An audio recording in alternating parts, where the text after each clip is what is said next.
A próxima vítima, 1995. O mistério do zodíaco e o coração da burguesia. Parte Prim. O estopim do terror e o triângulo amoroso. A dinastia Ferreto, a cantina e seus segredos. A trama nos lança de cabeça no efervescente e hipócrita coração da alta burguesia paulistana, cheia de gente importante, pode-se crer, onde a tradicional cantina Ferreto serve de palco para encontros e desencontros familiares. Essa cantina, afinal de contas, é o berço e o principal motor financeiro de uma dinastia italiana que, por debaixo dos panos, esconde mais segredos e paixões proibidas do que molho de tomate na despensa. Os Ferreto são ricos, são influentes, mas que coisa! A fachada de sucesso esconde uma teia de intrigas que mais cedo ou mais tarde vai estourar na cara de todo mundo.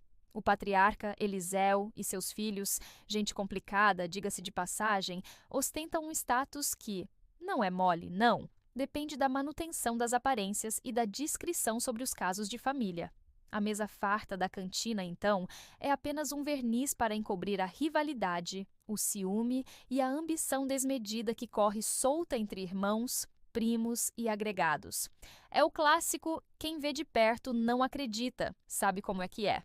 Nesse cenário de luxo e falsidade, o dinheiro é a moeda mais forte, e isso é um problemaço. Mas o afeto, pobre coitado, é artigo de luxo, raramente encontrado nas relações de verdade.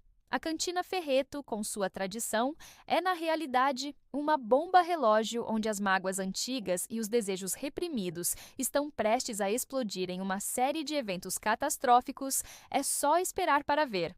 O eixo central, Ana Carvalho, coração dividido, o drama gira, principalmente, em torno da belíssima e enigmática Ana Carvalho, uma mulher que, para o seu próprio azar, confesso, se vê irremediavelmente ligada aos dois principais homens da família Ferreto, Marcelo e Bruno.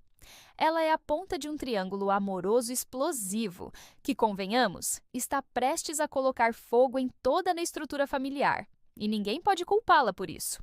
Ana é a prova de que, na vida real, o amor nem sempre escolhe a hora ou a pessoa certa. Que complicação! O relacionamento dela com Marcelo Ferreto, o homem casado e charmoso, é uma paixão avassaladora e proibida, que, como toda boa história, tem um componente de alto risco e muita adrenalina. Ela sabe que está jogando com fogo, não é boba, mas a atração é mais forte que a razão. Isso é perigoso, hein? O problema é que o destino, que adora uma peça, a coloca no caminho de Bruno, o irmão misterioso, complicando ainda mais a vida dela. Ana, pobre alma, carrega o fardo da dúvida e da culpa, presa entre a paixão intensa por Marcelo e a atração crescente pela segurança e pelo mistério de Bruno. Ela é a próxima vítima do destino, pode-se dizer, pois seu coração dividido é o calcanhar de Aquiles, que de uma forma terrível a conecta diretamente ao mistério que em breve aterrorizará São Paulo. E não vai ser fácil sair dessa. Marcelo Ferreto, o charme perigoso e o caso proibido. Marcelo Ferreto, o galã e empresário de sucesso, é a figura do homem charmoso e, claro, casado, que não resiste a uma aventura proibida e se joga de cabeça no caso com Ana Carvalho. Sua vida é uma fachada de homem de família. Que falsidade! Mas sua alma é inquieta e sedenta por emoções fortes. Sabe como é que é, né? Ele tem a ousadia e o cinismo que, infelizmente, o tornam irresistível para Ana. A relação dos dois é a materialização da traição em sua forma mais intensa. Eles se encontram às escondidas, num clima de suspense de cinema, lutando contra o peso da culpa e o medo de serem descobertos por Isabela, a esposa traída. Marcelo é egoísta, para ser bem honesto, e coloca sua paixão acima do bem-estar da família, demonstrando uma irresponsabilidade que, em breve, terá um preço alto.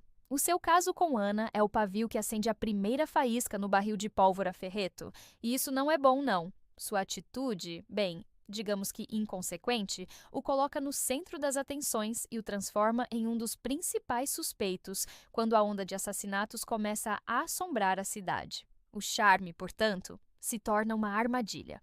Bruno Ferreto, o mistério e a relação escondida. Bruno Ferreto, o outro irmão, é o contraponto perfeito para o extrovertido Marcelo. um homem misterioso, calado e de personalidade complexa, que para todos os efeitos é casado com a rica e influente Isabela. Ele parece ser o pilar moral da família, pode-se até enganar, mas também carrega seus próprios segredos e dramas pessoais. Ninguém é de ferro.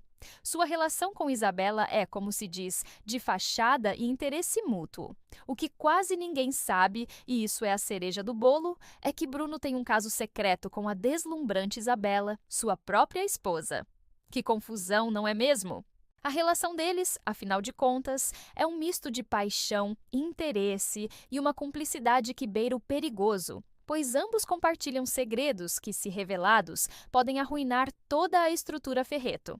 Essa dualidade de Bruno, o homem misterioso e fiel à família, e o amante secreto de Isabela, é de dar um nó na cabeça, o transforma em uma peça-chave no quebra-cabeça do assassino. Sua calma e seu silêncio, então, escondem uma intensidade que o faz um suspeito em potencial, e a gente fica de olho, sabe? Adalberto Vasconcelos, o gato escondido na mansão. Adalberto Vasconcelos, o sujeito calado e perspicaz, pode-se dizer, o elefante na sala da mansão Ferreto, o filho bastardo de Eliseu Ferreto, o patriarca, com uma mulher fora do casamento. Que bombástico! Ele vive à sombra, trabalhando na cantina e observando tudo de camarote, como um gato espreitando, com o conhecimento de que, na verdade, é meio-irmão de Marcelo e Bruno, e isso é um segredo de família daqueles. O seu silêncio e a sua posição de outsider dão a ele uma perspectiva única sobre as hipocrisias e as traições da família rica, e ele não perde um detalhe, não. Adalberto carrega uma mágoa e um desejo de reconhecimento que, claro, o colocam em uma posição ambígua. Leal à sua família, mas ressentido pela sua condição de bastardo, é um conflito e tanto. Essa mágoa e seu acesso irrestrito aos segredos e ao dinheiro da cantina, vejam só, o tornam uma figura perigosa. Adalberto é um dos primeiros a suspeitar que há algo muito errado por trás do verniz de normalidade dos Ferreto. E, o que é mais interessante, sua dor reprimida o torna um alvo ou, quem sabe, um possível suspeito. É bom não tirar o olho dele. Atenção social, riqueza versus caráter. A novela não se contenta em ser apenas um thriller policial. Ela é, acima de tudo, um espelho da luta de classes e do vazio moral da elite brasileira. E isso é a parte reflexiva. Que legal! A riqueza da família Ferreto, então, contrasta brutalmente com a pobreza de seu caráter e de suas relações afetivas. O dinheiro compra mansões e status, o que é fácil de ver, mas jamais compra a paz ou a honestidade. Essa tensão entre a opulência e a decadência moral é o pano de fundo perfeito para a entrada de um assassino em série. É como se a própria cidade de São Paulo, em uma atitude de revolta, estivesse punindo essa elite por sua arrogância e sua falta de escrúpulos. A alta sociedade, por sinal, é mostrada como um ninho de víboras onde a traição é a regra e o afeto, bem, é apenas uma exceção. O serial killer se torna, de forma macabra, o agente de um acerto de contas social, transformando a segurança aparente da burguesia em um pesadelo constante. O medo e a desconfiança, que são contagiantes, não vêm apenas do assassino, mas da certeza de que os Ferreto, afinal de contas, têm inimigos de sobra e segredos suficientes para serem alvo de qualquer um. Que vida arriscada! O alerta, a atmosfera de suspense se instala. O clima de normalidade da cantina Ferreto é subitamente rompido por uma série de eventos estranhos e assustadores, e a tensão começa a subir, que servem como o primeiro alerta de que um predador está à solta na cidade.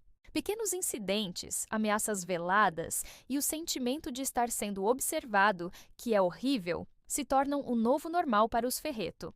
A música de abertura, que é sinistra, por sinal, já anuncia o que está por vir. A fotografia da novela, para criar o clima, se torna mais escura e tensa, refletindo a desconfiança que começa a corroer as relações familiares e a segurança da alta sociedade. O suspense é construído lentamente, com olhares furtivos, conversas interrompidas e a sensação constante de que o mal está perto, é de gelar a espinha. A própria cidade, com seus arranha-céus e ruas movimentadas, se transforma em um labirinto, um cenário de caça. O medo, esse bicho feio, se instala nas entranhas da burguesia que pela primeira vez se sente vulnerável e isso é novo para eles. A vida, para começar, nunca mais será a mesma após a chegada do assassino do Zodíaco. A primeira vítima, a revelação do método. O terror se materializa de forma brutal com o assassinato de Paulo Soares, o infeliz, um personagem ligado, direta ou indiretamente, à teia de relações dos Ferretto.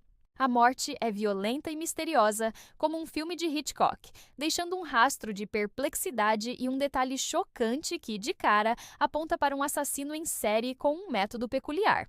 A vítima é o primeiro peão a cair no jogo macabro que se inicia. O que choca a todos, e isso é a chave, é a descoberta de que o assassino está seguindo um padrão. As vítimas são escolhidas de acordo com o seu signo do zodíaco. Que loucura!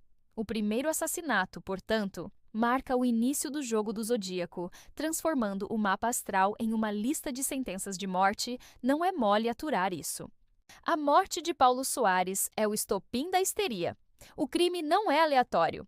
Ele é planejado e executado com uma frieza que apavora, e o método, o zodíaco, garante que a onda de assassinatos não vai parar por ali. A cidade, coitada, agora sabe que vive sob a ameaça de um predador inteligente e o medo é real. Olavo, o detetive e o quebra-cabeça.